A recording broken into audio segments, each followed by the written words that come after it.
Bismillah. Assalamualaikum warahmatullahi wabarakatuh. Beramal atau melakukan amal soleh terang-terangan atau sembunyi-sembunyi dalam Islam itu boleh-boleh saja. Yang penting adalah perintahnya ikhlas karena Allah Subhanahu wa taala. Allah berfirman dalam surat Al-Kahfi 110, "Faman kana yarju liqa'a rabbih falyamal amalan shalihan wa la yusyrik bi ibadati rabbih ahadan." Yang mengharapkan perjumpaan dengan Rabb-nya, hendaklah dia itu beramal soleh dan tidak boleh menyekutukan sesuatu pun dalam beribadah kepada Allah. Maksud tidak boleh menyekutukan, tidak boleh berbuat riya. Karena apa? Ketika kita berbuat riya dalam beramal supaya disanjung oleh orang, nanti kita menghadap Allah Subhanahu wa taala diusir. Idhabu ilal ladzina kuntum turauna lahum fid dunya fanzuru hal tajiduna indahum jazaa. Pergi kalian kepada orang-orang yang dahulu kamu berbuat riya kepada mereka, minta pahala kepada mereka. Artinya di sini bahwa setiap amal soleh wajib dengan keikhlasan. Entah sembunyi-sembunyi, entah terang-terangan, wajib ikhlas. Sebab bagaimanapun Allah akan menilai kita dengan keikhlasannya, melalui keikhlasan kita. Innamal a'malu binniyat wa innamal likulli imri'in ma nawa. Setiap amalan-amalan tergantung niat-niatnya, dan setiap orang akan dibalas sesuai dengan apa yang ia niatkan sewaktu di dunia.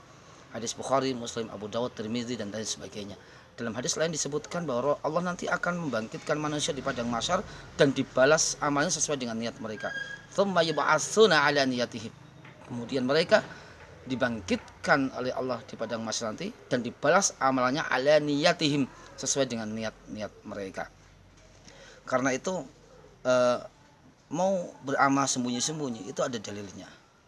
Seorang sahabat juga pernah bersedekah sembunyi-sembunyi. Dia titipkan uang dia itu, harta dia kepada seorang di masjid untuk dikasihkan kepada orang lain, yang orang itu nggak tahu kalau yang bersedekah dia.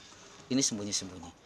Ada juga yang terang-terangan. Ketika Rasulullah itu mengajak para sahabat untuk bersedekah, maka berbondong-bondong orang itu membawa sedekah mereka. Ada yang terang-terangan menunjukkan satu karung makanan supaya orang lain juga bisa meniru. Akhirnya ada sebagian sahabat ketika melihat sahabatnya bersedekah satu karung, dia bersedekah dua karung. Bahkan sampai ada yang hanya bersedekah dengan separuh korma. Sampai Rasul mengatakan, ittaqun nara walau bisyikki tamrah.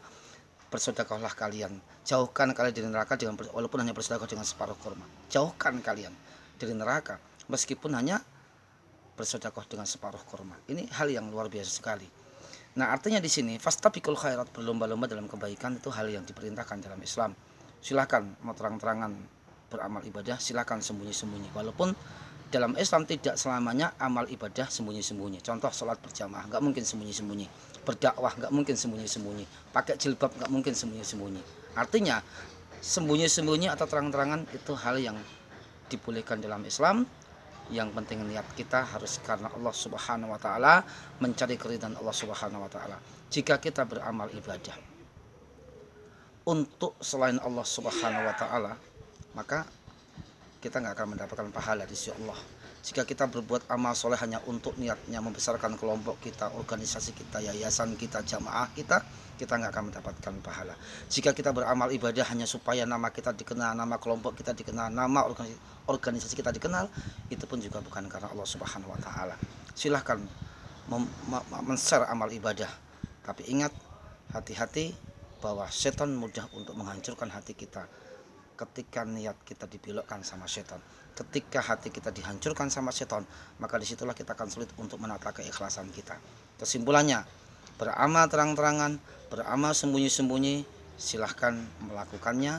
Yang penting kita semua mampu menjaga keikhlasan kita di sisi Allah Subhanahu wa taala, hanya mengharap ridho Allah, hanya mengharap pahala dari Allah Subhanahu wa taala. Assalamualaikum warahmatullahi wabarakatuh.